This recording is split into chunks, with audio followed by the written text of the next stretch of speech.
If you have seen my Nickelodeon All-Star Brawl 1 tier video a month ago, you know that I'm very much excited for the sequel that's coming out this year. Well, hopefully it will. And like I said in that video, which if you haven't seen it, you totally should either by finishing this video, or maybe pause, watch that, and come back to this video. I will make a video about the game in September, and well, here it is. It has only taken me 2 years to give this game a full review, but I guess it has been like since of 2020 when I did a full game review with the first Nick Kart Racer game. Wait, it has been 3 years since I made that? Man, I wish I could go back to that time when the world was just crap, then being a dumpster fire. Nevertheless, better late than never I suppose to talk about Nick All-Star Brawl 1. Like the Kart Racer series, All-Star Brawl is published by GameMill in the US and Maximum Games in some European regions.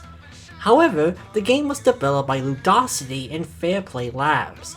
Ludosity has been known for its own platform fighter called Slap City, which I never heard of it before, but it must have been impressive to get Nickelodeon's attention and wanted them to make their plans of a platform fighting game based off their Nicktoons. And like the other Nick games made by GameMill, it was leaked via a listing on an online gaming store and it was announced officially by IGN days later.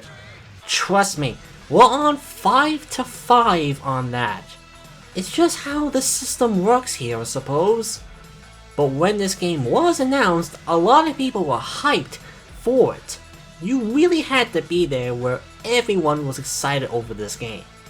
This is even where I think the infamous term Smash Killer came from, after Hungrybox coined the term when covering the first trailer all those years ago. I think it's just that Nickelodeon is one of the few major licensed companies out there that still makes these big crossover titles for games in the later years once the PlayStation 2 era ended, as Disney and Warner Brothers only really do it in very small amounts nowadays. And where else could you get a game where you could have SpongeBob SquarePants, Leonardo, Nigel, and Aang duking it out in Jellyfish Fields? I mean, it was insane. The game was released on the PlayStation 4 and 5, Xbox One and Series XS, Nintendo Switch, and PC on October 5th, 2021, which really had a good starting off point, but just as shortly as the game came out, it kinda lost the hype just like that. And while after watching Nick Brawl Guy's video about the game and how much of a commercial success the game was, that drop off from the platform fighting community did kinda hurt the game's reputation and made people think it was a failure. And the thing is, the game was fun to play back then when it came out, and it still is after nearly 2 years later.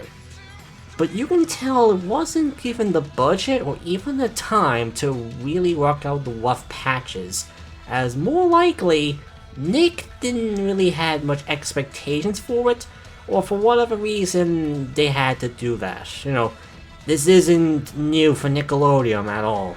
I'll go in more detail on what I mean about those later in the video. But for now, it's time to see what I thought about this game after playing it ever since its original release, the changes to the gameplay, and the new modes and characters that came within 2022. Let's begin, shall we? Let's start off with what we can see in the main menu.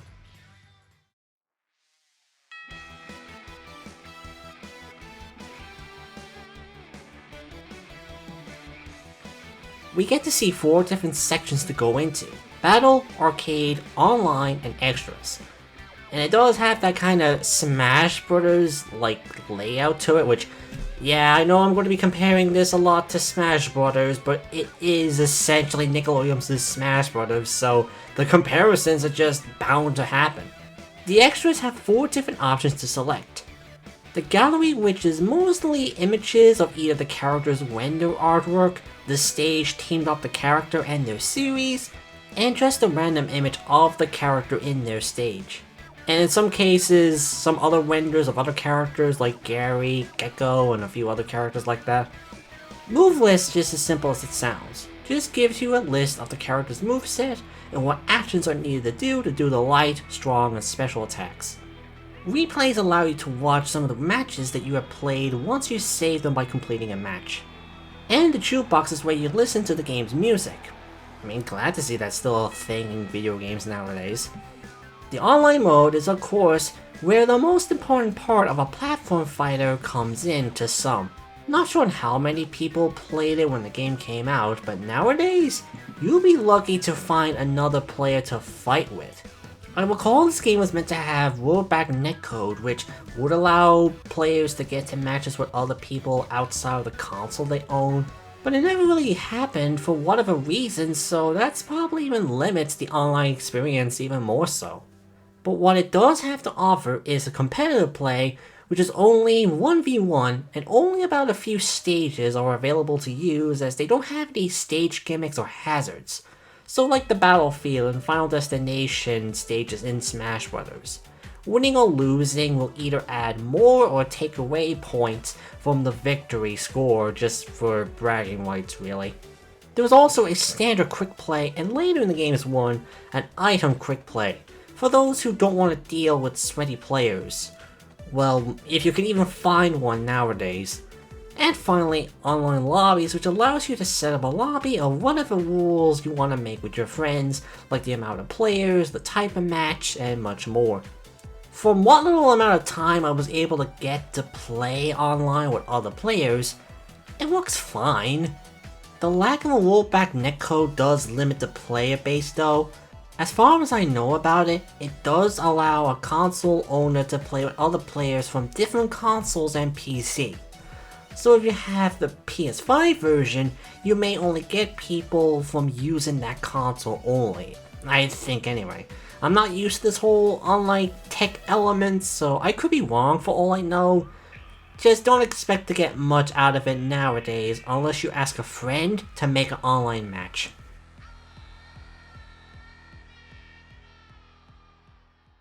The arcade is a staple of fighting games, and this one's no different, but it sure isn't like Smash Bros. It will give you 7 matches against the CPU, but once you complete the 7th match, that's kinda it. There's no boss to fight like with Master Hand or Giga Bowser in the Smash Bros. The only thing it has is that on the 2nd, 4th, and 6th match, it gives you the option to pick which of the character and stage you want to fight in. Apart from that, it doesn't really have any unique or different modes. Though you can change the difficulty, which can affect 2 things: the amount of stock you and your opponent have, and the CPU's behavior. Very easy, for example, gives the player 5 stocks and the CPU 1, easy gives the 4 to the player and 2 to the CPU, and then medium onwards give both player and the CPU 3 stocks. This is also the only mode where you're rewarded with unlockables. Oh, and there's a timer option there too, for speedrunners I guess. No matter what difficulty, you will unlock the same things. Pictures of the characters render and their stage for the gallery, the music from their stage in the jukebox, and some profile pictures for the online mode. That's it for all 25 characters by the way, and again, these are the only things you can unlock in the game.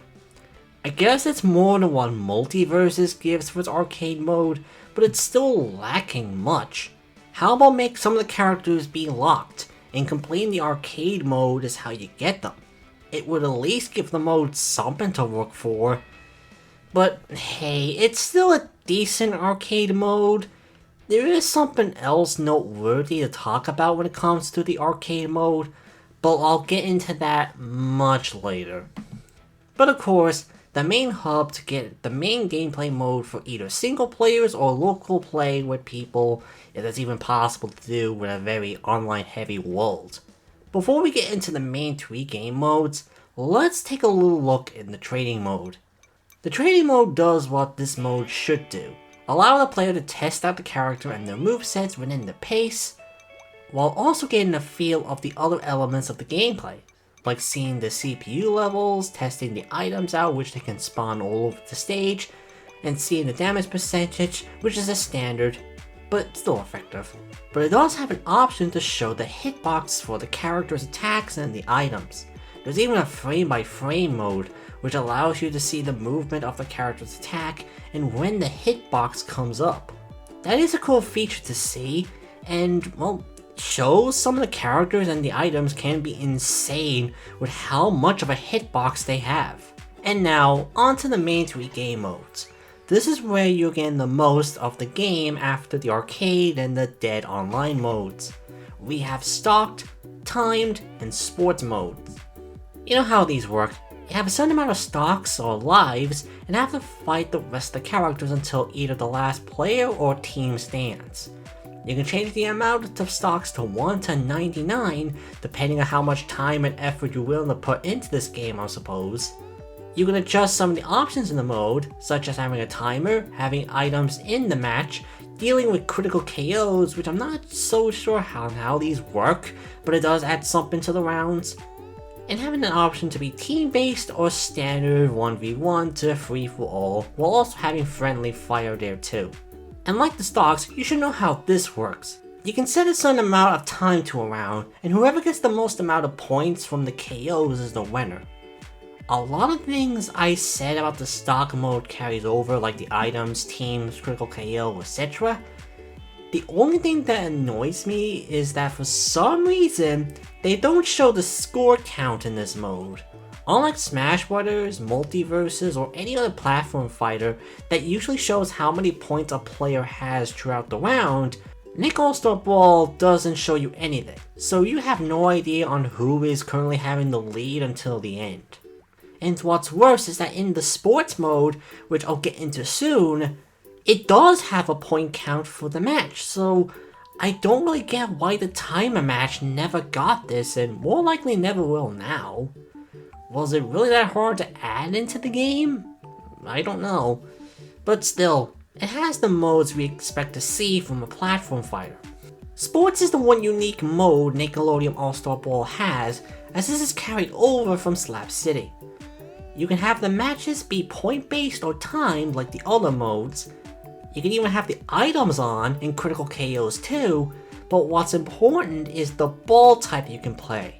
There's 5 different ball types you can play with each having their own gimmick and rules. Soccer is where you can only hit it with your attacks and cannot grab it. Football is the opposite, where you can only grab and throw the ball into the goal, and the attacks are useless.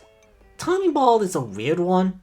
While you can pick it up and throw it while using your attacks too, unlike the previous modes, the scoring of the ball depends on, I guess, the action that's going on. I'm not sure myself, but sometimes it can give you 2 points, while other times it will give you 3 instead. Like I said, it's weird. Yawn ball is, well, you have a ball of yawn to throw instead. I'm not sure if it's meant to have the ball get smaller the more it moves as the yawn loosens, but I guess at least it's one way to be different. And then there's Plankton Ball, where the ball is massive and looks like Plankton's eye. You can carry it like the other balls, but it will be heavy, slowing the character down. Also probably means you will have to use your strong attacks to really make the ball move. As interesting and different this mode is to add, I don't think many people would go and play this mode as they would prefer a standard stocked and timed battles instead, like other platform fighters, as it's easier to set up and play through. But I can't deny it has something unique to add to the game.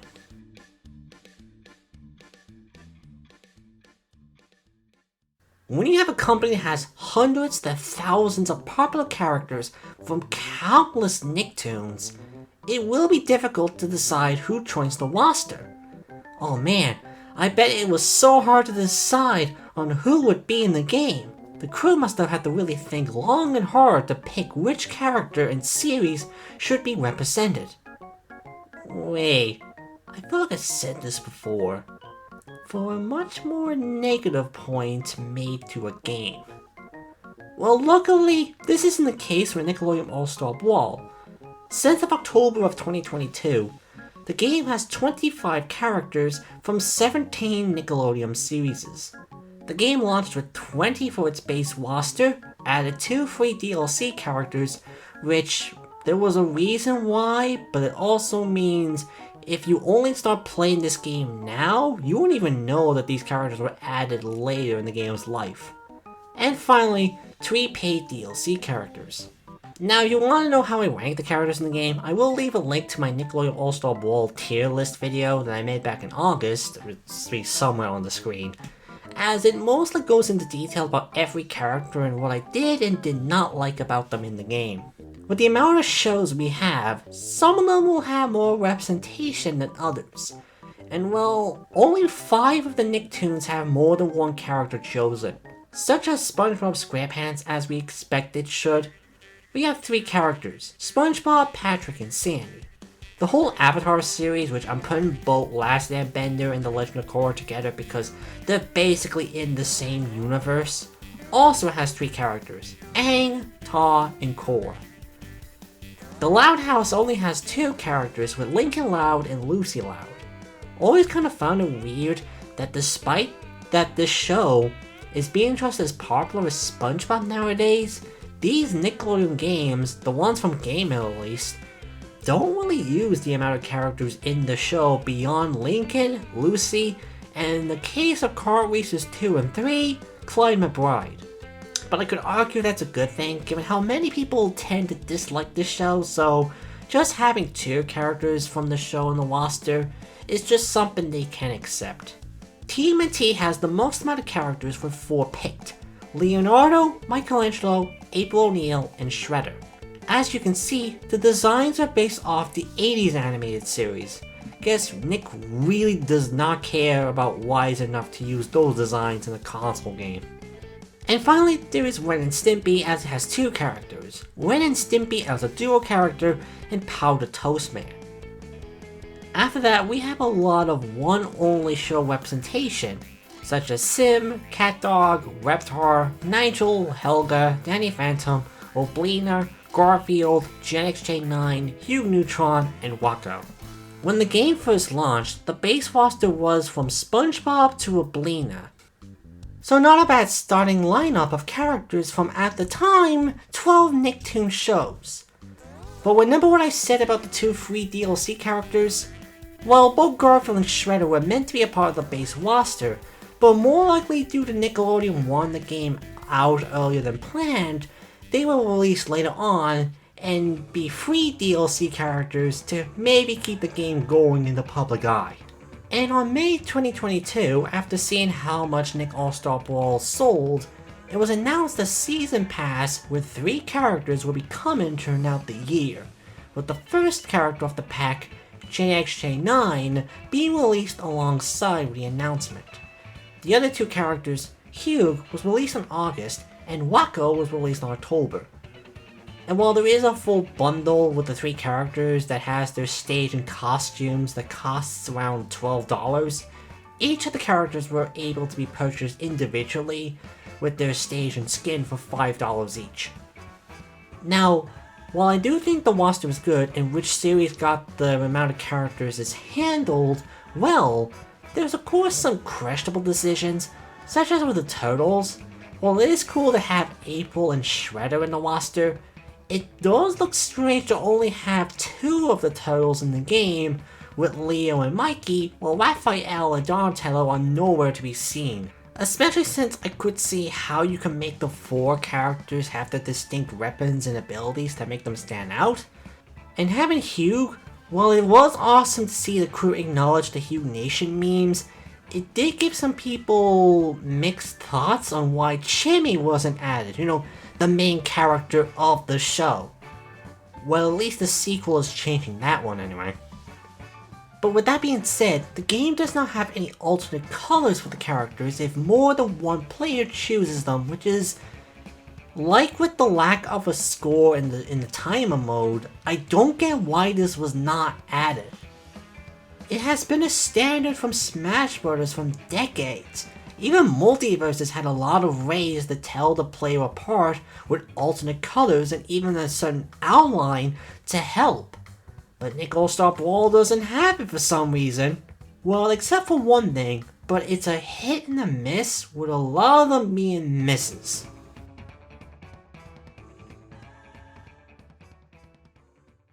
Shortly after the game's release, the game added free skins to every character at the time, where future characters come in with their skins later. But that's the thing, it's just one skin per character and nothing else. Now some of them not only look cool and is a reference to a certain moment in the series, but does change the appearance of the character to help make them stand out from the normal look instead. Such as the turtles having theirs being based off the original black and white art style from the Mage comics, Jenny having the hot rod paint job from the Great Unwashed, which also changes some of her moveset to have a red effect than blue, Powder Toast Man being mostly naked, April wearing a green raincoat, Helga wearing a Christmas dress, Danny wearing a suit with his black hair before turning on the ghost portal in the first episode in the intro of the series, Sandy wearing an extreme sports outfit from pre-hibernation week, and SpongeBob wearing the soda drinking hat from One Crab's Trash. But the rest of the skins are just hats. Patrick's wearing a cowboy hat, Lucy's wearing glasses, Ren and Stimpy with Christmas hats, Cat Dog with a birthday hat, and much more like it. There's even some that do a color change, like with Shredder, which isn't great, but at least you can maybe tell him apart from his normal look. But then there's Cora, which is it just her normal clothes, but just slightly darker, and by slightly I mean so minor you wouldn't even notice that there was a change? When you have so many looks and outfits from the shows, movies, and even other video games, there was a lot they could have picked, not only to have some fan service, but it would also help to tell who is who if there was more than one version of the character in a match. Thankfully a sequel is improving on this, not only by having more than one skin for character, but even have alternate colors, so I'm glad to see that, improved in the sequel.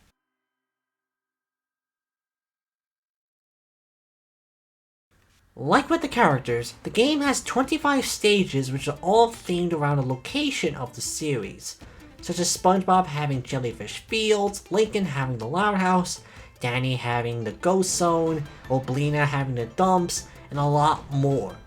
Well, except for one character. Either because there were too many stages from TMNT in this game, they couldn't think of any other location from the series to add, or maybe Nickelodeon just wanted this show to be featured. Shredder comes with a stage themed on the game show on Nick, Double Dare. This was something the Nick Kart Racer games also had, so I guess Double Dare is just as important as the Nicktoons, so they have to include that stage somehow. But hey, 24 show accurate stages related to the character out of 25 is still good. As for the stages themselves, now some of them are made with a more competitive mindset. As I said, the online competitive mode limits the stages to have no gimmicks or hazards to deal with, such as Jellyfish Fields, Sweet Dreams, Tremonton Joyride, Urkin Armada Invasion, Rooftop Rumble, even Royal Woods' Cemetery got onto this when they removed a hazard in that stage after a while, so yeah, those stages don't have any themed gimmicks. Some do have some hazards or gimmicks in them. Glove World, for example, has a Ferris wheel that either moves slowly or very fast, while the roller coaster tracks on the left and right of the stage can have a roller coaster cart come by and hit whoever's on the tracks. Oshima has a crate flying by the sides and can hit whoever is in its direction. The dumps have different junk or objects come in the stage and act like platforms until being pulled away, killing whoever's not fast enough to get out of the way. Traffic Jam is being set on top of a bus, and if anyone falls out, they will land on the road, but has a chance to jump back into the bus. But sometimes cars will come up and hurt the player if it hits the front of the vehicles while also acting as platforms that will be there for a few seconds until moving away. So of course, some stages will be fun than others. Some would say the competitive gameplay works better, while others may find some of the hazards or layouts annoying to deal with. I can name a few that annoys me, like Space and Madness. This stage's theme is that the characters have to fight with whatever objects are floating from the zero gravity in space, but can't stand on one of them for too long, otherwise they'll fall to their deaths. I honestly like the gimmick and it can be fun, but some of the matches can really have a problem with the gimmick, especially depending on the character and how good their up specials can be. And while not as annoying as Space Madness, I'm not really fond of Arusha, the Technotron Takedown, and Wild Waterfall. I can't even get what is it about them I dislike, but I just don't really like playing those stages despite having some good ideas in them. Some of the stages have other characters from the shows appearing in the background, like the Flying Dutchman moving around his ship, some of the Loud Sisters appearing through the windows and cheering from afar, Gecko skating around the sewers, Nora Wakeman working on a computer, the Ghost Box flying around and entering into a door, and more. Like the skins, it is a good way to have fan service and references to the show, though not all the stages will have this.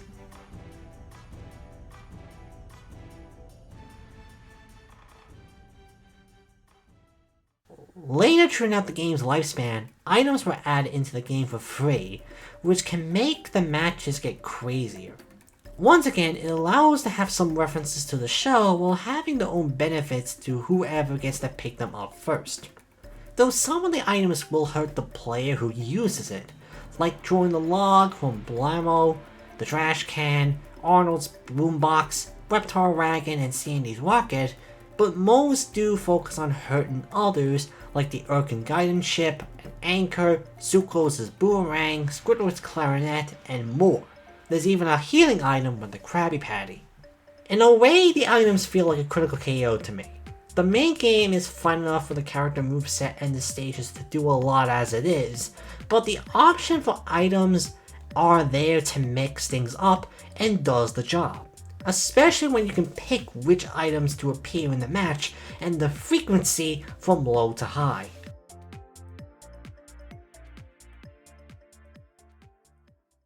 And well, apart from the modes and the characters, this is the most important element of the game. We can't have a game without gameplay and how it feels to control the characters. If we had to guess which Smash Bros. Game the crew liked the most, that would definitely have to be Melee. There's even wave dashing, a well-known element of Melee in this. But Nickelodeon All-Star Brawl does have some elements that Smash doesn't have, and to some, it is an interesting mechanic to add. It does have three main ways of attacks: light, heavy, and specials. All three of these also have three ways of being used: up, down, and mid. While the light and heavy attacks are similar to all characters, the specials are where they can be used to make a character stand out. Like SpongeBob's mid special has him blowing a bubble, Sandy's having hers lasso and pulling others to her, Jenny shooting a rocket which can be controlled when in Stimpy throwing logs, Sim having Gurr as he runs to others and blowing up one's impact, and Garfield having him throwing pies at others, which can have a one hit or a multi-hit. Some of the up specials also have a bit of risk to it because some would make the characters fall quicker than others. Garfield has him leaping in the air and launching himself onto the ground. Nigel's has him acting like a whale and fall onto the ground, and Reptar has him flying up in the air and slamming onto the ground. And while these can be good to recover from a fall, there is a risk that if you're not careful, the movement can lead to your death. Trust me, this has happened plenty of times. Ren and Stimpy have a similar issue, but they have it for their strong down air than an up special. The characters move very fast. Even the heavier characters like Reptar or Nigel can move just as fast as others. This has been something many competitive players have used to break the game at times, especially when the light attacks and grabs, but it helps to get straight to the madness from the speed alone, especially when the characters have a mid dash and strong dash attacks once they get moving. The strong dash can be cancelled and allow another strong attack to come to add more damage. Speaking of grabs, this is very different than how Smash Bros. Handles it.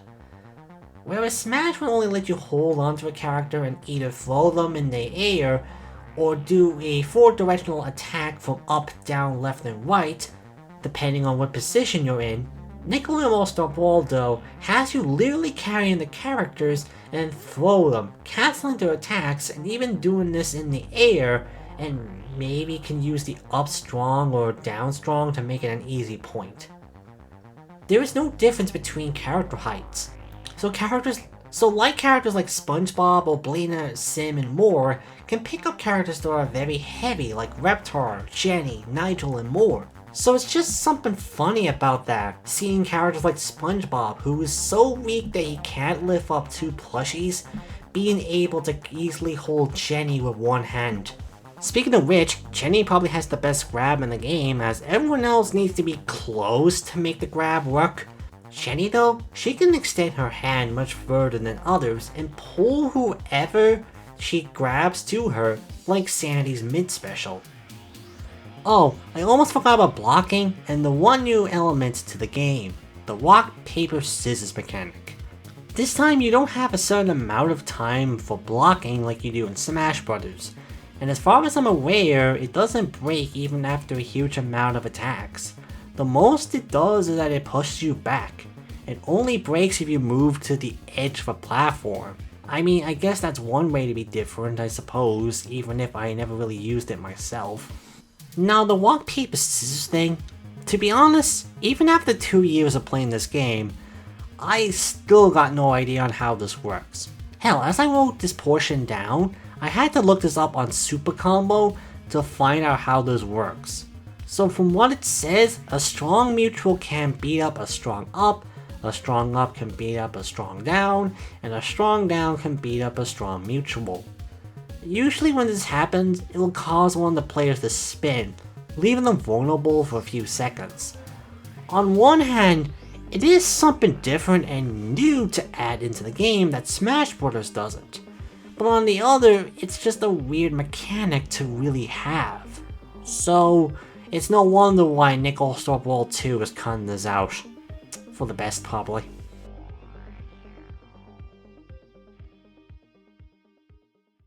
For the controls, I'm mainly judging this from the PS4 and PS5 version of the game, so I can't tell how it feels to play on Switch, Xbox, or PC, but I think the controls are handled well.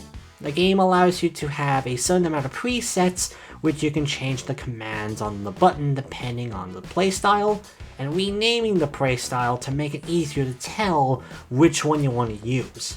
Or at least make it easy to tell who is who if you have more than one player playing the same character.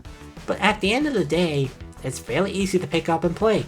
You may need to put more time into the characters to see which one you prefer and which you don't, but still, it does the job.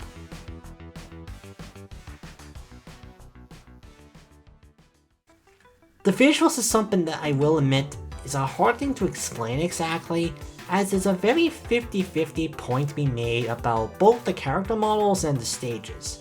At least for the stages, I think this is something they did well.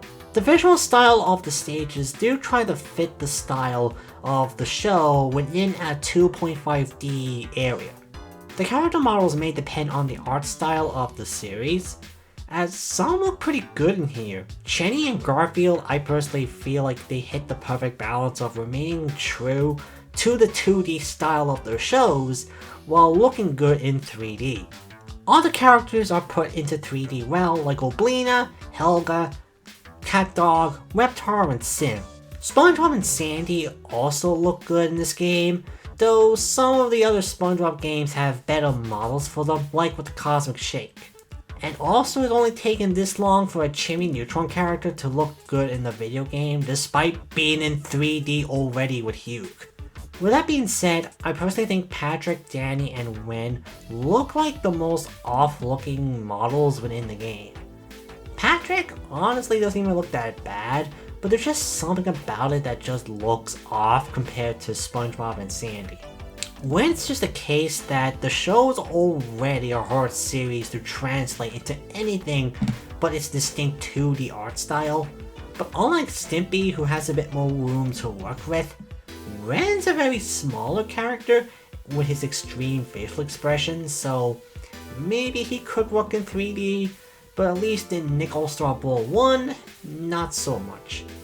And Danny has the usual problem whenever a Butch Hartman work is entered into the 3D space, and just like how I personally find him to be the worst character in the game, he's also the worst looking character model too. In general, I still like the look of the game, but you can tell Nick didn't really give the game that much of a budget to really make the visuals stand out. Hell, just sounds like they didn't give the game much of a budget to begin with.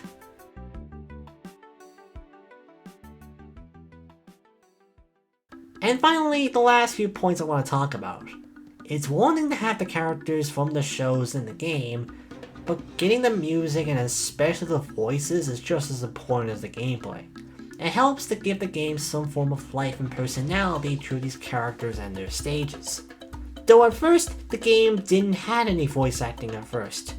I mean, it did with the announcer, but when you have so many characters, with some having the most iconic voices in the world and not speaking in the game, it does hurt it in the long run. The first two kart racer games had this problem, and for about 8 months, this would remain the case for Nick All-Star Brawl. Until June 2022 came around, and it would be announced that the free update would include voice acting for all 25 characters, finally being able to speak rather than just hearing the music and the announcer. And for the most part, a majority of the original voice actors returned as their characters for the game. Tom Kenny as SpongeBob and Dog, Frank Welker as Garfield, Richard Stephen Horace as Sim, Mark DiCarlo as Hugh. Even Clem Clark and Tom Stead Coleman returned as Leo and Mikey from the 80s animated series. Though there is some exceptions, either because the actor grew up, retired, or sadly passed away well after this game's release. For characters like Aang and Ta, they aren't voiced by Zach Taylor Elson or Jesse Flower, as they've grown up since the show came out, and instead are voiced by Dustin Samuel and Fleeing Vencer. I'm bad at pronouncing names, so sorry if I pronounce it wrong. Powder Toast Man is voiced by David Kane instead of Gary Owens, as he passed away in 2015. Also, I just found out that David has also done the voice of Clank in the Ratchet & Clank series, so I guess he could have done Quark's voice after Jim Ward had to retire, huh? Reptar's also voiced by Fred Tassenscore. I don't know how to pronounce names, so I could be saying it wrong, I could not. Actually giving the character a proper voice after both the original series and Paramount Plus reboot didn't give the character a voice, so that's kinda cool. Lincoln probably had his most current voice actor from the show at the time, which is Bentley Griffin, so, that's cool. April O'Neil also has a new voice, unlike the other TMNT characters. This time she's voiced by Abby Taunt, who seems to like being in platform fighters, as she also done the voice of Wonder Woman in Multiverses, and is the English singer for the theme song for Smash Bros. Ultimate. So, hey Disney, if you ever make a platform fighter, you know who to call for a voice. And finally, both Nigel and Oblina have different voices from the show. Nigel is voiced by Chim. I've taken so many takes of trying to pronounce his name, but I can't, so here's his name. Since Tim Curry, while alive and did appear in a few Nick games in the past, did had a major stroke in 2012, and since then has mainly stuck into voice acting roles, but I'd say maybe that could be why they didn't get him in this game, and hired Jim instead, who's, in fairness, does a good Nigel impression, even if some of the Nigel-esque delivery doesn't feel the same about Tim Curry. Oblinas was voiced by Christine Covell, before retiring in 2001 and sadly passing away in 2014, so she was going to get recasted too, like with Powder Toast Man and Nigel. Alex Craze would take over the role, and like with Nigel, she does a good job of getting the impression down from Christine. But here's the thing, while it is great to hear the characters speaking and grunting whenever they attack each other, what they say is basically a greatest hits of said character in the series. Remember what I said way back at the arcade mode about something noteworthy to talk about? Well, This is that very thing. For the beginning of every round, you will get two of the characters talking before the match starts. For as many lines the characters do have for these, a majority of them are just the actors saying a line from the show and that's it. Not only does that mean there's no real creative interactions with the characters, but some of the dialogue can be so out of place or make it funnier to have at the moment. Hey little fella, have you seen a fire-breathing monster around here? Ravioli, ravioli, give me the formuoli. Maybe I'm not such a screw-up after all. Wow, I've never played Extreme Jacks before. Prepare for some doom! Oh, I love lasagna. Oh, brother, why doesn't everyone I know just show up so they can spend the rest of their lives here? I want to see you in my office immediately. There is no place you can run. No place you can hide where I will not find you. You think you are ready to face me? There's even one line that Jenny said that I think was removed after the update was released because while it was in an episode of the show, a certain known animation on the internet with Jenny had the line there. So because of a different context was added into the line, it made people think about that more than the safe meaning of the original episode. Guess Nickelodeon and Game Mill found out what people meant by that if these reports about the line being removed were true. Now here's the weird thing. It does have more dialogue than Smash Bros. Does. Hell, I argue that the third-party characters get to talk more from the victory screens more than the Nintendo characters do.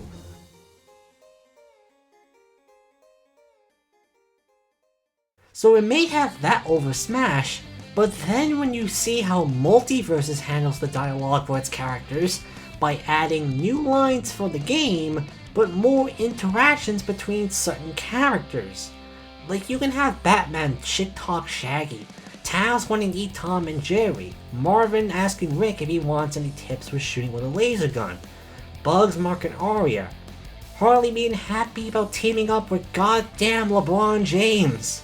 So while I am glad the voice acting was added eventually, giving the game some form of life through its roster, like some of its modes, it could have been so much better if it was given a budget or more time to be creative with the massive amount of talented actors they had for these iconic characters.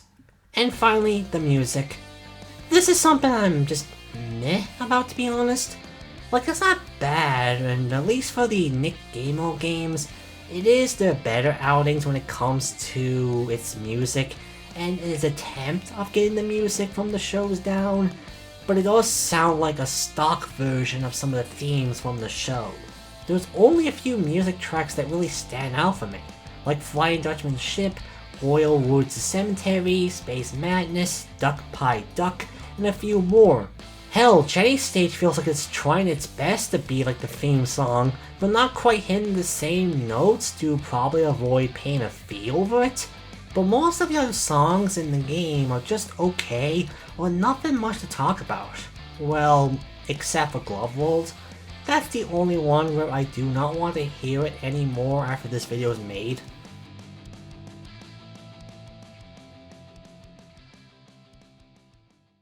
And with all that being said, I think that's all I want to talk about with Nickelodeon All-Star Brawl 1. And while it does have some major flaws, I am able to get a lot of fun with the game, and Ludosity show the potential of having Nicktoons together in a platform fighter.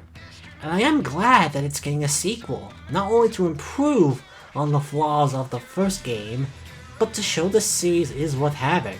And from what we've seen so far, it does look like Nickelodeon is giving them the budget for the title this time. Only time will tell on how Nick All-Star Brawl 2 will go for not only those who want a Smash Brothers with Nickelodeon characters, but if it will have a better lifespan with the fighting community. Either way, I'm excited to play it with the following months and to talk about it down the line at the end of the year, if possible.